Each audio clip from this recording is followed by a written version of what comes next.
Kabir sir क्या बढ़िया सो लगाया आपने।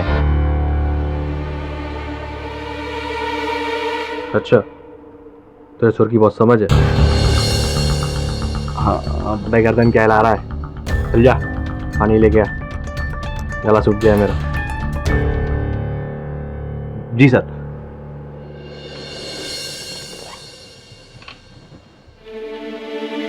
हाँ जी।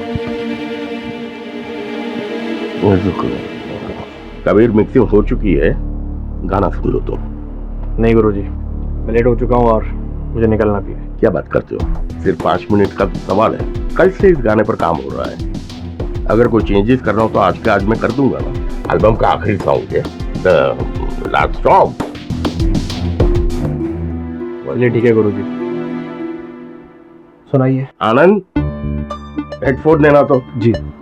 नहीं वो नहीं नए मिक्सर पर जो नया हेडफोन आया है ना, वो मुझे दो, मेरा वाला। Okay bring it.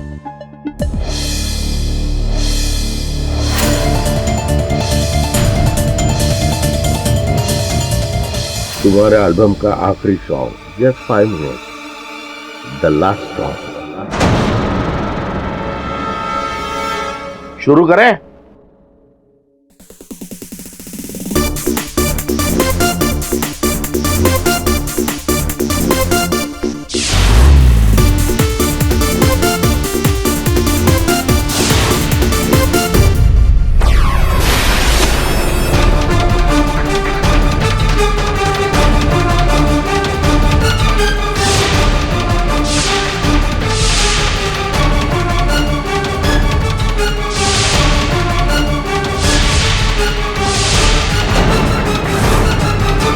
Kabir Kabir Kabir Kabir क्या हुआ तुम्हें?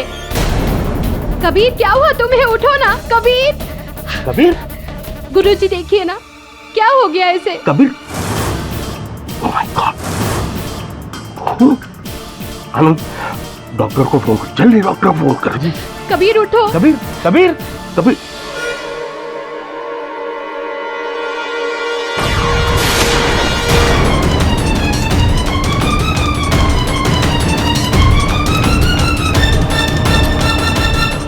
मशहूर सिंगर कबीर अली की मौत एक हादसा है या फिर हत्या? क्या आवाज से भी किसी इंसान की जान जा सकती है? हमारे जानकारी के अनुसार कबीर अली की मौत अपने स्टूडियो में कमबैक एल्बम का आखिरी गाना सुनते वक्त हुई। पुलिस ने संदेह के आधार पर स्टूडियो के मालिक और इस एल्बम के म्यूजिक डायरेक्टर शिशपाल शास्त्री को अरेस्ट किया है। क्या शिशपाल शास्त्री, जिसने कबीर को पहली बार ब्रेक दिया था, क्या उनके हत्या के जिम्मेदार है? क्या पुलिस ये साबित कर पाएगी कि आवाज की मदद से किसी इंसान की जान ली जा सकती है? विचित्र केस है, हत्या का शस्त्र ध्वनि। इंटरेस्टिंग। तो केडी साहब, हमारी राय के हिसाब से कबीर अली का मर्डर शिशपाल ने किया। और आपके इस राय के पीछे कारण जान सकता हूँ मेरा थोड़ा सा? कारण नंबर 1, जिस स्टूडियो में वो अपनी एल्बम का गाना सुन रहे थे, वो स्टूडियो शिशपाल का था।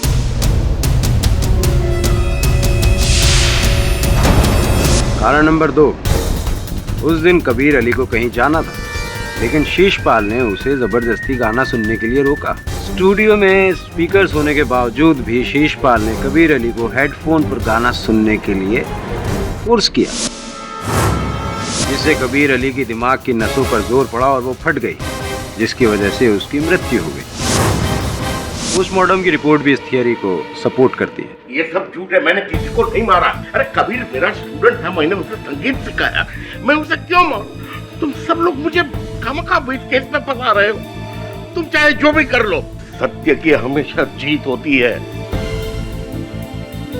बात तो सही है राठौड़ साहब, सत्य की हमेशा जीत होती है, सत्यमेव जयते।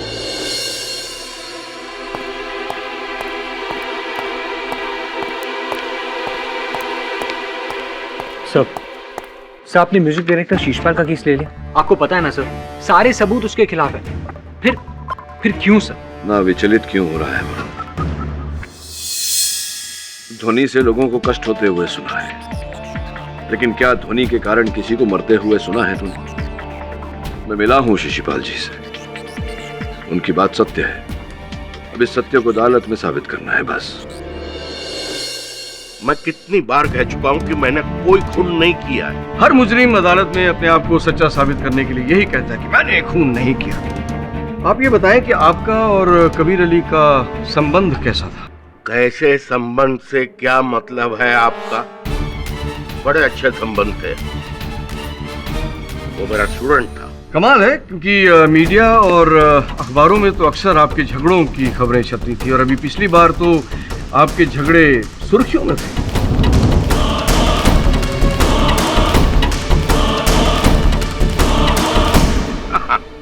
वो तो बहुत पहले की बात है, जब साहब कबीर उस समय नशे में था और जिस दिन ये घटना हुई उसके अगले दिन ही मेरे पास आया और माफी मांगी। मीडिया वालों ने ये खबर नहीं छापी, उन्हें तो सिर्फ गॉसिप चाहिए। अच्छा ये बताइए कि आपको एक इंटरनेशनल प्रोजेक्ट से जब कबीर अली ने बाहर निकलवाया था तो तब भी क्या वो नशे की हालत में था? एक नहीं, उसने कई प्रोजेक्ट से आपको बाहर निकलवाया था। नहीं, इससे साफ जाहिर होता है कि उसे आपके साथ काम करना पसंद नहीं। फिर ऐसी क्या वजह रही कि अपनी कमबैक एल्बम के लिए उसने बाकी सब म्यूजिक डायरेक्टर्स को ताक पे रख के आपको चुना? क्योंकि आप कष्ट ना करें, मैं बताता हूँ। योर ऑनर, कबीर अली जब अपनी कमबैक एल्बम के लिए नए म्यूजिक डायरेक्टर्स ढूंढ रहे थे तो शीशपाल जी को इस बात का पता चल गया। उन्होंने कबीर अली के मैनेजर से कांटेक्ट किया और उसके हाथ पांव जोड़े, मिन्नतें की कि किसी भी तरीके से मेरी कबीर अली से मीटिंग फिक्स करा। दरअसल शीशपाल जी कबीर से बदला लेना चाहते थे। मैं समझ सकता हूँ, एक गुरु होने के नाते जिस लड़के को आपने शिक्षा दी, दीक्षा दी, उसे इस काबिल बनाया कि वो इतना बड़ा स्टार बन जाए, और स्टार बनने के बाद जब वो आपकी जड़ें काटने लगे तो फिर आप क्या करेंगे? वही करेंगे जो आपने किया। ये सब झूठ है। ये सच है। कबीर अली शीशपाल जी के काम से कभी भी खुश नहीं था और रिकॉर्डिंग के दौरान इन दोनों के अक्सर झगड़े हुआ करते। कबीर, तुम्हारे सुर यहाँ वहाँ हो रहे हैं। गुरुजी, सुरों के बारे में छोड़िए, पब्लिक के बारे में सोचिए। उन्हें मेरा ये स्टाइल पसंद है। जब तुमने पहली बार मेरे पास गाना गाया था तब ये स्टाइल नहीं था तुम्हारा। तुम पब्लिक को भूल जाओ, सुरों ने तुम्हें बनाया है। कैसे भूल जाऊं गुरुजी? ये गाना मैं घर पे बैठ के सुनने के लिए रिकॉर्ड नहीं कर रहा हूँ, पब्लिक के लिए रिकॉर्ड कर रहा हूँ। शीशपाल जी ने एक ही तीर से दो शिकार किए। एक तो कबीर अली को अपने रास्ते से साफ कर दिया और दूसरा अपने डूबते हुए करियर को बचा लिया। और जाहिर है योर ऑनर कि the great singer Kabir Ali की आखिरी एल्बम कौन नहीं खरीदना चाहेगा? योर ऑनर, कबीर अली की मौत दिमाग की नस फटने से हुई है, जिसे मेडिकल लैंग्वेज में ब्रेन हेमरेज कहते हैं। उस पर मैं रोशनी थोड़ी देर बाद में डालूंगा, लेकिन उससे पहले मैं मरहूम कबीर अली की बेवा पलक अली को कटघरे में पेश करने की इजाजत चाहूंगा। इजाजत। पलक जी, कृपया करके अदालत को बताएं कि उस दिन क्या हुआ था स्टूडियो में। जी, कबीर ने हेडफोन लगाकर गाना सुनना शुरू ही किया था कि अचानक वो बहुत तड़पने लगा। कैसे? ऐसे जैसे किसी ने उसके कानों में तेजाब डाल दिया हो।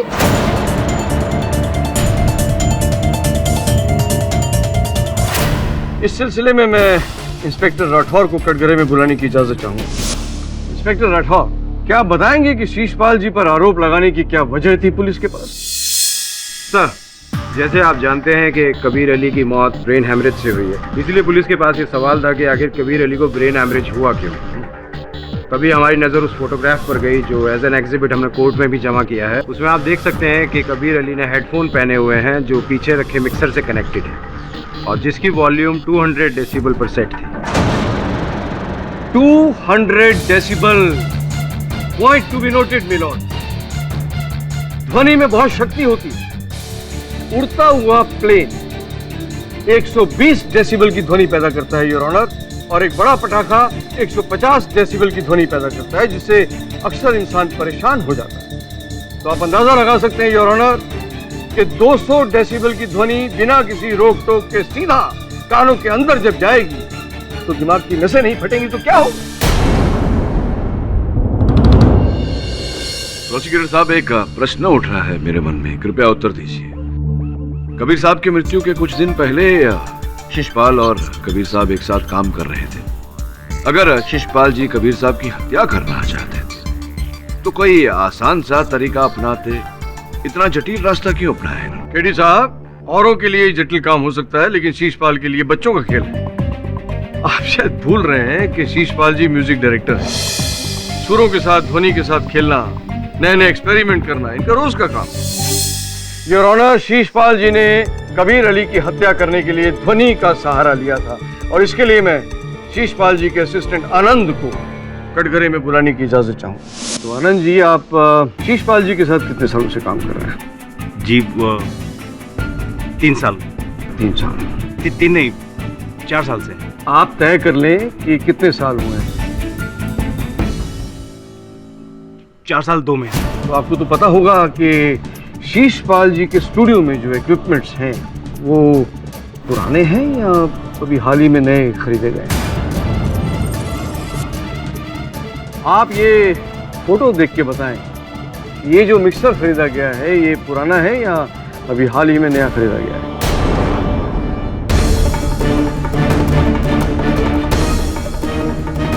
जी नया है। क्यों, पुराना मिक्सर खराब हो गया था जो नए खरीदने की जरूरत पड़ी? जी एक्चुअली वो पुराना वाला सिर्फ 100 डेसिबल साउंड का आउटपुट दे सकता था और गुरुजी को ज़्यादा साउंड की ज़रूरत थी, इसलिए नया खरीदा। ये कबीर अली की मौत से कितने दिन पहले खरीदा गया था? 1 हफ्ता पहले। Point to be noted my lord, Kabir Ali की मौत से ठीक 1 हफ्ता पहले इन्होंने 200 डेसिबल की ध्वनि पैदा करने वाला ये मिक्सर खरीदा और ये जाहिर है कि उसी मिक्सर से कबीर अली की मौत हुई। अब इससे ज्यादा क्या साबित करने की जरूरत है कि कबीर अली के कातिल यही है? ये केवल संयोग है जज साहब। उस दिन मैंने और भी साउंड इक्विपमेंट्स खरीदे थे मेरे स्टूडियो को अपग्रेड करने के लिए, और ये सब मैंने पलक के कहने पर किया क्योंकि वो चाहती थी कि कबीर के इस एल्बम में लेटेस्ट टेक्नोलॉजी का इस्तेमाल हो। पलक ने आपसे कहा और आपने मान लिया। इतने भोले मत बनिए शीशपाल जी। 200 डेसिबल की ध्वनि, अरे 200 डेसिबल की ध्वनि आप कभी सुन सकते हैं? आप तो क्या, कोई भी नहीं सुन सकता। और किस अपग्रेडेशन की बात कर रहे हैं आप? शीशपाल जी, आपकी भलाई इसी में है कि आप अपना जुर्म अदालत के सामने कबूल कर लें कि आप ही कातिल हैं। प्रोसिक्यूटर साहब, क्या है कि एक गाड़ी की अधिकतम रफ्तार 200 किलोमीटर प्रति घंटे की होती है, किंतु मुंबई जैसे शहर में गाड़ियां 40 किलोमीटर की औसत रफ्तार से चलती है। अब 40 किलोमीटर और 200 किलोमीटर में तो बहुत बड़ा अंतर होता है, तो फिर क्यों कार कंपनियां इतनी अधिक रफ्तार की कारें बनाती हैं? योर ऑनर, वास्तविकता में शिशपाल जी अपने स्टूडियो को आधुनिक तकनीक से लैस करना चाहते हैं, फिर उन्हें उसकी जरूरत पड़ती या ना पड़ती। जिस प्रकार से आजकल टीवी पर 1000 से भी अधिक चैनल्स आते हैं, फोन की मेमोरी 64 GB तक पहुंच गई। अब ये सुविधाएं हैं, इनका उपयोग करना न करना ये व्यक्ति विशेष पर निर्भर करता है। क्यों साहब, है ना? केडी साहब, आपकी तमाम दलीलें आपके मुवक्किल को बचाने में कोई मदद नहीं करेंगी। शीशपाल जी ने ही ये 200 डेसिबल का इक्विपमेंट खरीदा था कत्ल के तहत, और जब कबीर अली उस स्टूडियो में अपना आखिरी गाना सुन रहे थे उस वक्त इन्होंने उस मिक्सचर का वॉल्यूम धीरे धीरे चुपके से बढ़ा दिया। मैं वॉल्यूम कैसे बढ़ा सकता हूँ? जज साहब, जब कबीर ने गाना सुनना शुरू किया तब मैं वॉशरूम गया था।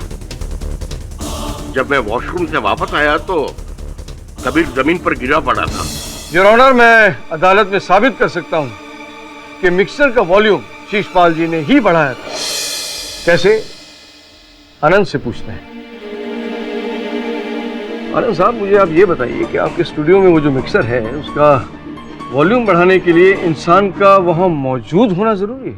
जी नहीं सर, हम कंप्यूटर प्रोग्राम की मदद से वॉल्यूम के उतार चढ़ाव की टाइमिंग सेट कर सकते हैं।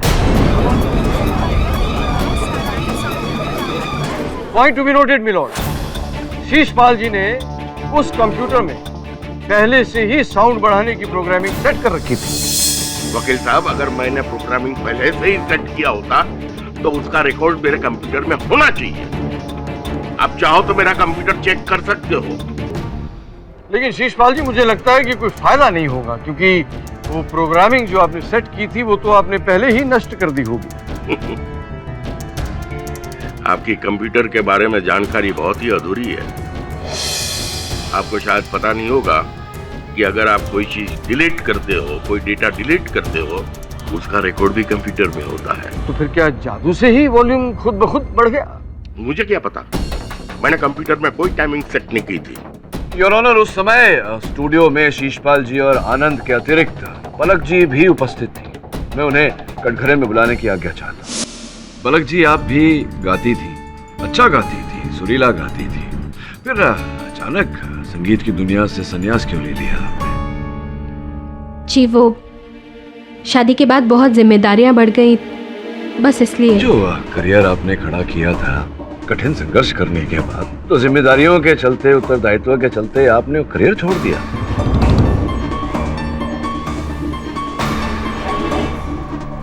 सर, दोनों में से किसी एक को तो करियर के साथ सैक्रिफाइस करना ही था ना। अच्छा, जो बात मैंने सुनी है, क्या वो सच है पलक जी की जबरदस्ती की थी आपके साथ कबीर साहब ने? वो चलते थे आपके नाम से, आपके टैलेंट से?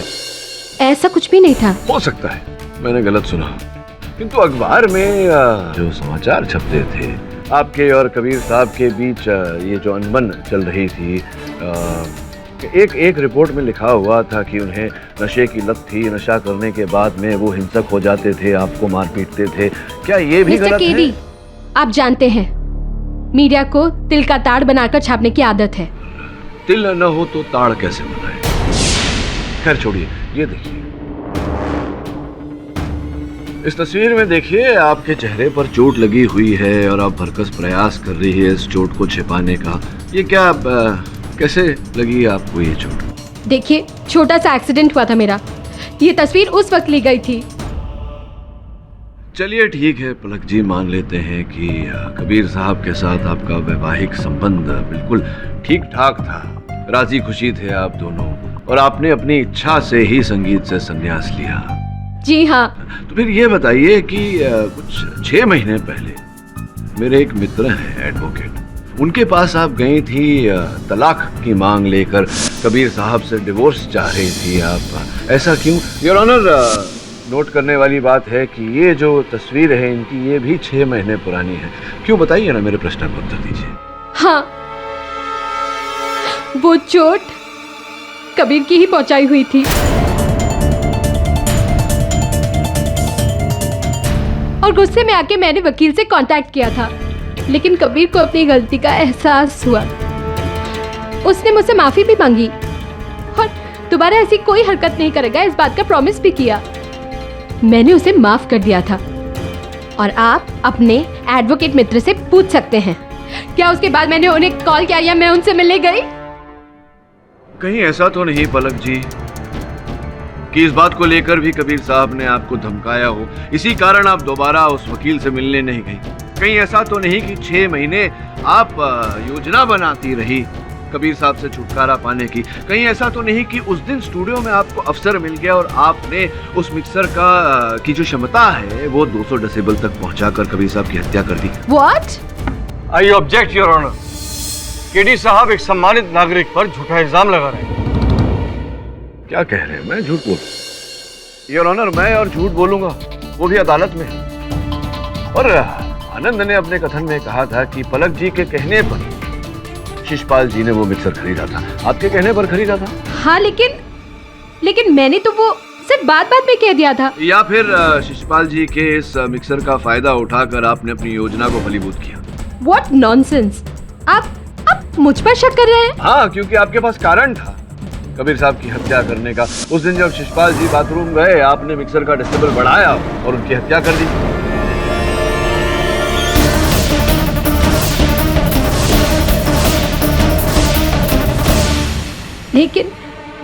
लेकिन मैं म्यूजिक उपकरण के बारे में कुछ जानती ही नहीं।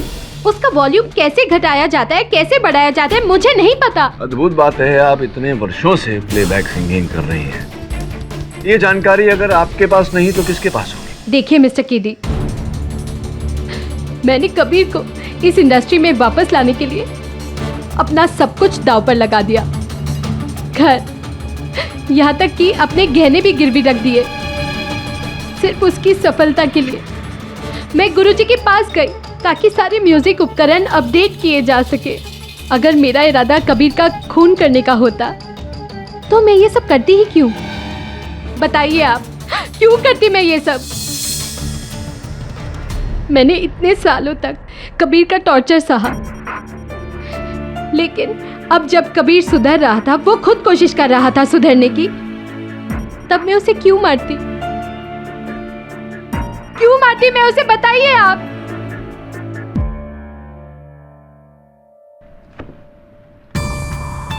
लगता है केडी साहब के पास इस बात का कोई जवाब नहीं है, इसलिए वो सिर्फ इल्जाम पे इल्जाम ही लगा रहे हैं। Your honour.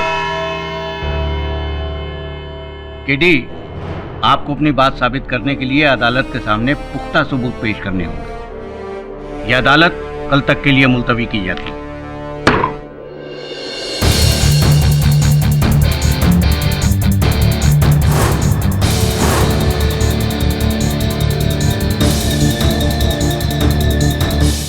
सब बहुत ही इंटरेस्टिंग फैक्ट्स हैं, मुझे तो इसके बारे में पता ही नहीं था। ये जानकारी जितनी दिलचस्प है उतनी आश्चर्यजनक भी। समझ रहा हूं मैं कुछ कुछ। योर ऑनर, कल रात मैंने ध्वनि की बारीकियों को समझने के लिए कुछ प्रयोग किए जो सफल रहे। अब मैं अदालत में ये स्पष्ट करना चाहूंगा कि कबीर अली की हत्या कैसे की गई। वरुण, इस मिक्सर के जरिए मैं अदालत में 200 डेसिबल की ध्वनि उत्पन्न करूंगा योर ऑनर, जो प्रोसिक्यूटर महोदय के अनुसार जानलेवा है, प्राणघातक है।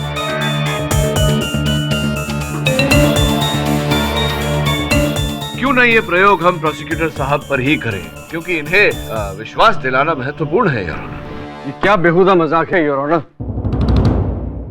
केडी साहब जी, आपको मालूम है कि आप मुझसे केस हारने वाले हैं, तो इसलिए आप क्या मेरी जान ही ले? अरे नहीं, बड़े आपके दुश्मन जहाँ साहब, कैसी बातें कर रहे हैं? वैसे भी आप इतनी आसानी से नहीं मरोगे। नहीं, मेरा मतलब है मैं ये प्रयोग स्वयं पर कर लेता हूँ।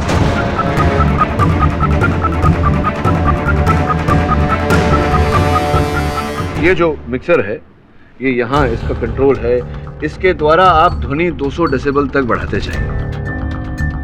चलिए अब अपने हाथों, कुर्सी ले आओ वरुण, अपने हाथों से मुझे ये हेडफोन पहना दीजिए। आइए पीछे से।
केडी, तुम इस तरह हमें छोड़ के नहीं जा सकते।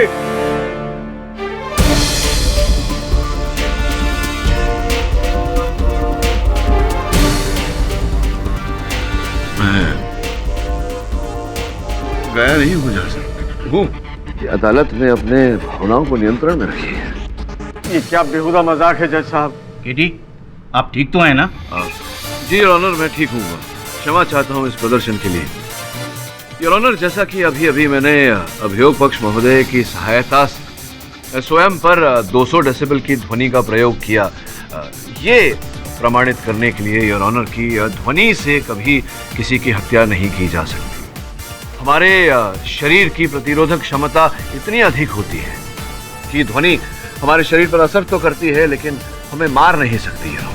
योर ऑनर, हमारे कान में 3 हड्डियां होती हैं, जिन्हें अंग्रेजी में मैलियस, इंकस और स्टेपस कहते हैं। तेज ध्वनि सुनते ही ये हड्डियां सिकुड़ जाती हैं और उस तेज ध्वनि को हमारे मस्तिष्क तक नहीं पहुंचने देती। इसलिए योर ऑनर, मैंने ये प्रदर्शन अदालत में किया। योर ऑनर, मेरी दरख्वास्त है कि बहस को आगे बढ़ाने से पहले किसी एक्सपर्ट की राय ले ली जाए। Absolutely your. इजाजत।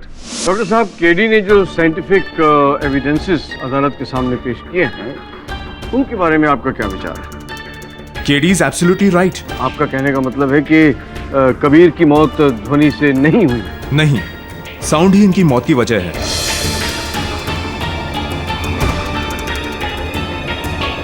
तेज साउंड की वजह से उनको ब्रेन हैमरेज हुआ था। डॉक्टर, मैं कुछ समझा नहीं। एक तरफ आप कह रहे हैं कि तेज ध्वनि की वजह से मौत नहीं हो सकती, दूसरी तरफ आप ही कह रहे हैं कि तेज ध्वनि की वजह से कबीर अली की मौत हुई। आखिर सच क्या है? सच ये है कि कबीर के शरीर की प्रतिरोधक क्षमता ने काम नहीं किया। किंतु डॉक्टर साहब, उस ध्वनि ने कबीर साहब के शरीर की प्रतिरोधक क्षमता को कैसे पार कर ली? क्या वो अस्वस्थ थे? कबीर का शरीर स्वस्थ था, यह कैसे हुआ मैं नहीं जानता, पर हां, कबीर के कान में मौजूद हड्डियां तेज ध्वनि के जोखिम स्तर के बावजूद सिकुड़े नहीं थे। तो देख लिया केडी साहब, कबीर की मौत ध्वनि से ही हुई है। आपका एक्सपेरिमेंट फेल हो गया। योर ऑनर, फोरेंसिक्स डॉक्टर के इस रहस्य उद्घाटन ने मुझे भी स्तब्ध कर दिया है। मैं इस मामले की जांच करने के लिए अदालत से समय की मांग करता हूं। ठीक है केडी, मैं तुम्हें 1 दिन की मोहलत देता हूं। यह अदालत तब तक के लिए मुलतवी की जाती है।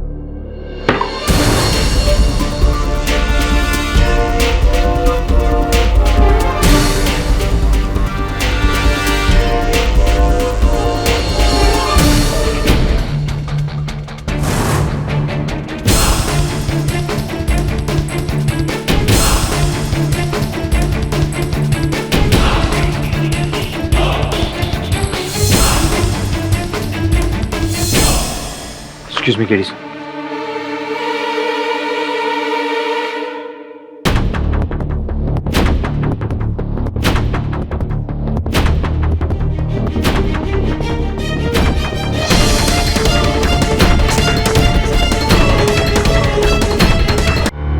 योर ऑनर, कबीर अली साहब बिल्कुल स्वस्थ थे। उसके बाद भी उनके शरीर की प्रतिरोधक क्षमता ने काम क्यों नहीं किया?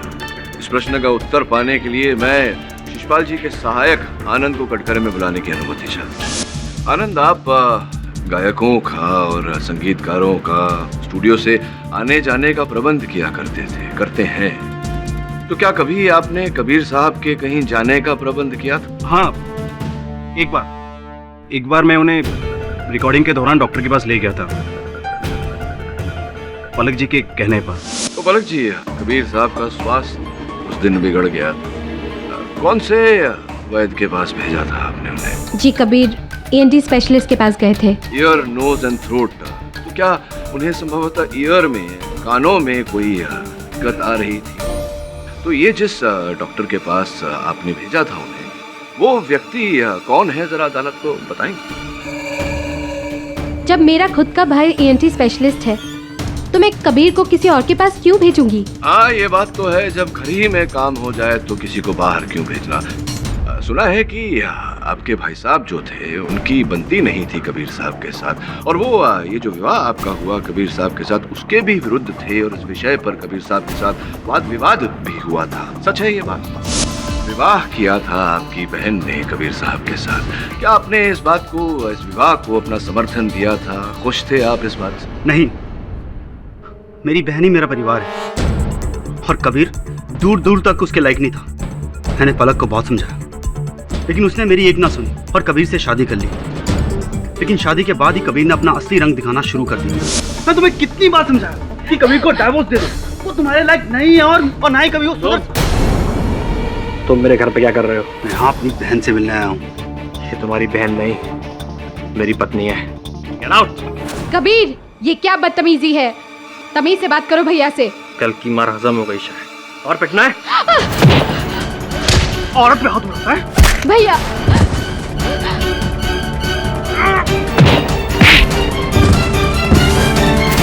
तो आपने अपनी बहन पलक की समस्या ही हल कर दी कबीर साहब की हत्या करके।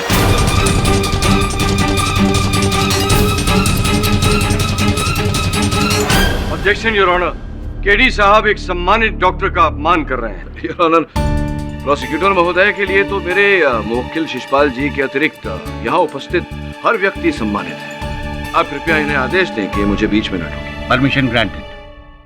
योर ऑनर, कबीर साहब की जेब से कान में डालने वाली दवा ईयर नेक्टर की ये शीशी मिली। इसे हमने लेबोरेटरी में जांच के लिए भेजा। जो रिपोर्ट वहां से हमने पाई उसके अनुसार इसमें कानों में डालने वाली दवा नहीं थी योर ऑनर, बेंजोपेन था।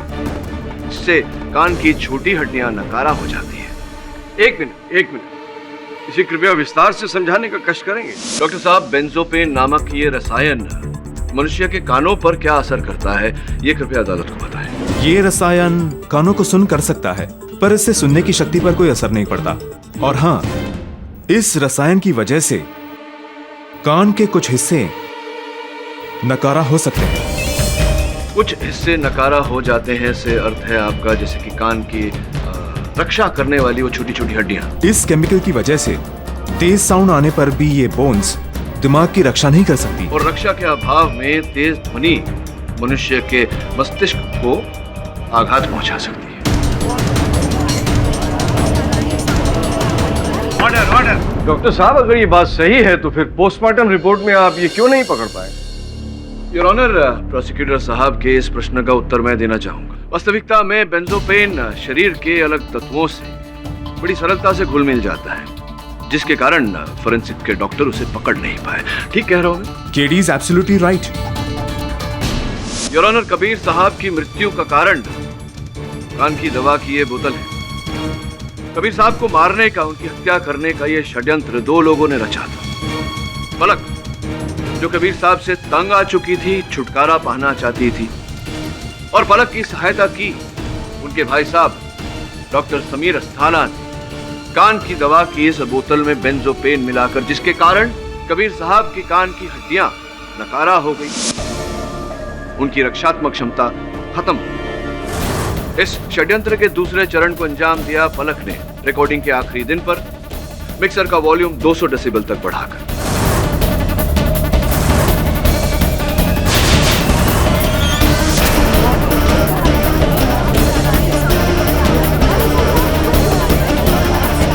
ऑर्डर।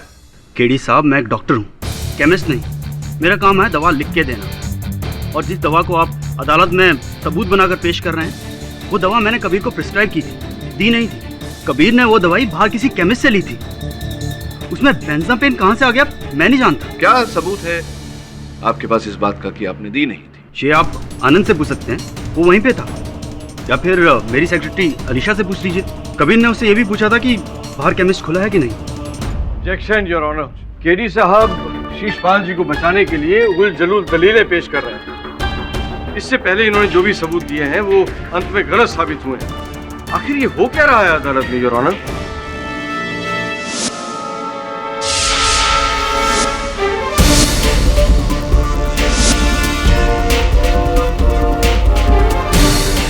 क्या बात है केडी साहब, आप क्यों मुस्कुरा रहे हैं? अपनी मूर्खता पे मुस्कुरा रहा था। आपने मान लिया कि आप गलत थे? हाँ, बहुत बड़ी भूल की है मैंने।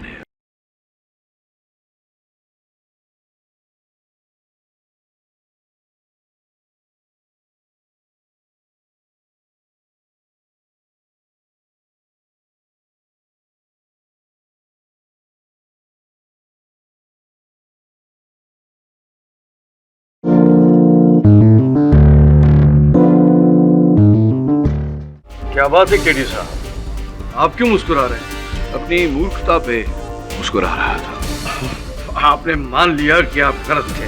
हाँ, बहुत बड़ी भूल की है मैंने। अब देखिए ना, हर प्रश्न का उत्तर मेरे सामने था, मैं ही इन्हें अनदेखा कर रहा था। बताता हूँ। शिशपाल जी, कितने वर्षों से आनंद जो आपके सहायक हैं, आपके साथ कितने वर्षों से काम कर रहे हैं? 4 साल 2 महीने। तकरीबन उतना ही समय से काम कर रहे हैं। 4 साल 2 महीने। तब से जब से पलक जी आपके साथ गाना गाती थी। तो ये बताइए शिशपाल जी कि इतने वर्षों से आनंद आपके साथ है, कभी आपने उसे मौसीकी गायक की क्यों नहीं सिखाई गायिका उसे? योर ऑनर, केडी साहब मुद्दे से भटक रहे हैं। मृत्युंजय झा साहब, इस केस का रहस्य आनंद के काम से ही जुड़ा हुआ है, आप कृपया बीच में न टोकें। बताइए शिशपाल जी, क्यों नहीं सिखाई आपने गायकी आनंद? उसे कभी दिलचस्पी ही नहीं दिखाई, और वो जिस तरह से बोलता है वो तो गाएगा कैसे? अच्छा, तो जब उसने दिलचस्पी ही नहीं दिखाई, रुचि ही नहीं दिखाई, तो फिर रियलिटी शोज में भाग कैसे लिया उसने? आपको इस बात का ज्ञान नहीं है ना कि उसने रियलिटी शोज में भाग लिया? नहीं। आनंद, किस किस रियलिटी शो में भाग लिया आपने बताएंगे?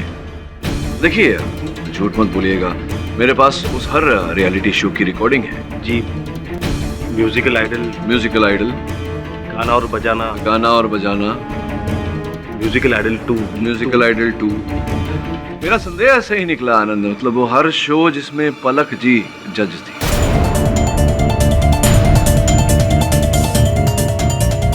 दुनिया को धोखा दे सकते हो लेकिन मेरी आंखों को नहीं।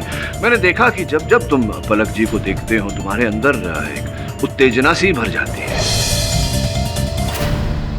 योर ऑनर, मैंने पलक अली जी के हर शो की रिकॉर्डिंग देखी और अनेक स्थान पर मुझे आनंद दिखाई दी।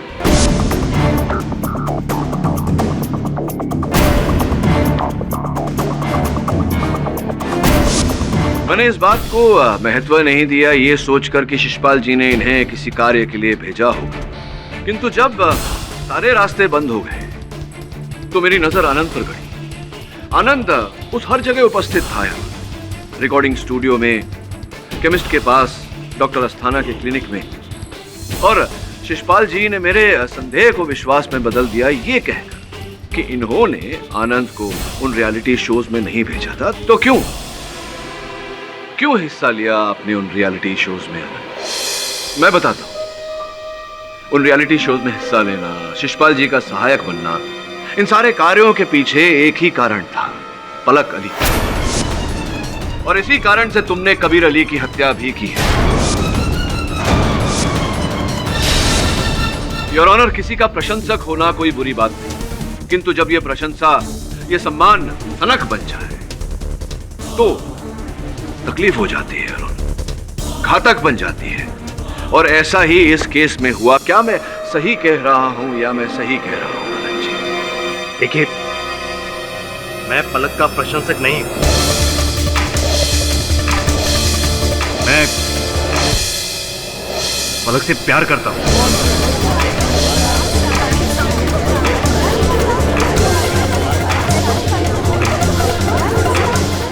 ऑर्डर। पलक के लिए मैं गांव छोड़कर यहाँ आया। पलक के लिए मैंने गुरुजी के यहाँ नौकरी की, लेकिन एक दिन अचानक से एक गंदा नालायक इंसान कबीर पलक की जिंदगी में आया। पलक ने उससे शादी कर ली। मुझे बहुत गुस्सा है।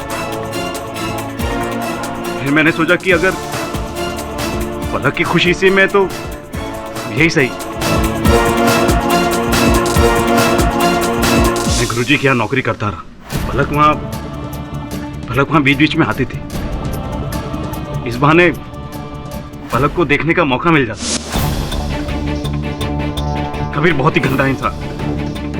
उसने गुरुजी से झगड़ा कर लिया।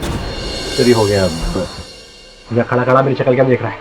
चल जा, कुछ चखना बना लेके आ, जा।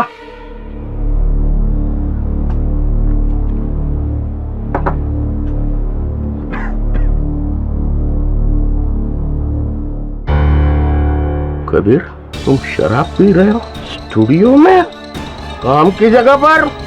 अरे ये मेरा मंदिर है, मंदिर। यहाँ पर मैं पूजा करता हूँ। अरे होगा ये आपका मंदिर, लेकिन मैं जो चाहे वो कर सकता हूँ। मैं स्टार हूँ, स्टार। बाहर निकलो यहाँ से। आओ। नहीं करना मुझे आपके साथ काम। पलक ने स्टूडियो में आना बंद कर दिया। मैं पागल हो रहा था। मैं समझ नहीं पा रहा था कि पलक को कैसे मिलूं, कहां से देखूं। फिर मैंने हर उस रियलिटी शो में पार्ट लिया जिसमें पलक जज हुआ करती। इस बहाने मुझे पलक को देखने का मौका मिलता था। लेकिन कबीर ने उसका म्यूजिकल करियर भी चौपट कर दिया। एक दिन पलक स्टूडियो में आई। पलक को गुरुजी के सामने कबीर के करियर के लिए भीख मांगते देखना मुझसे देखा नहीं। आप भी जानते हैं गुरुजी, उसके इस डूबते हुए करियर को सिर्फ आप ही बचा सकते हैं। आपके अलावा और कोई नहीं बचा सकता। प्लीज गुरुजी, मैं आपके हाथ जोड़ती हूँ। मैं बर्दाश्त नहीं कर पा। पलक को ये गिड़गड़ाते देखना मुझे सहन नहीं हुआ। इसीलिए मैंने कबीर को मारने का फैसला किया।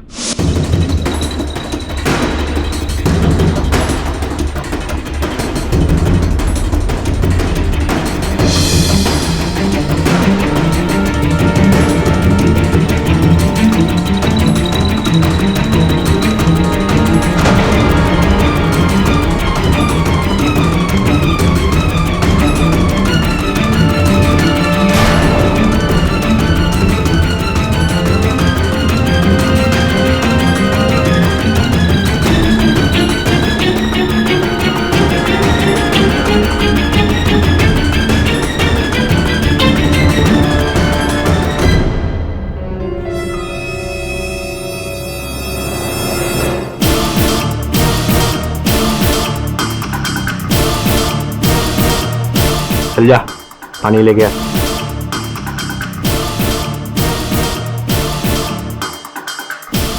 कबीर मिक्सिंग हो चुकी है, गाना सुन लो तुम।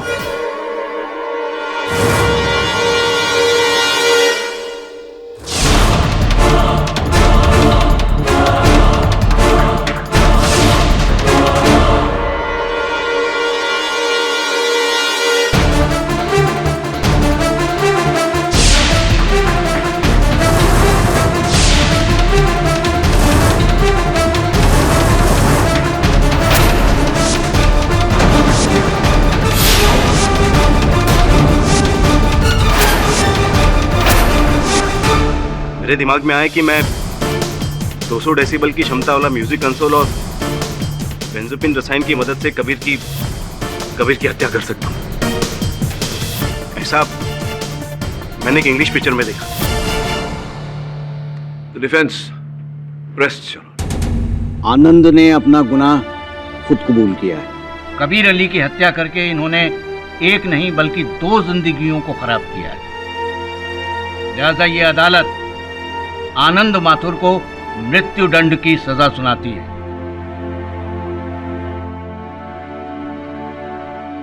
और शिषपाल शास्त्री को तमाम इल्जामात से बाइज्जत बरी करती है।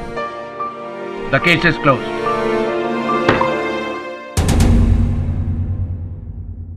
झा साहब, सुना था कि आपको कहीं जाना था, जिसलिए आपका ज्यादा समय नहीं लिया।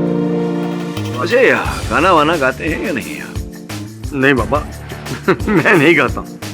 झूठ मत बोलिए झा साहब, बाथरूम में तो गाते ही हूं, हम सब गाते हैं।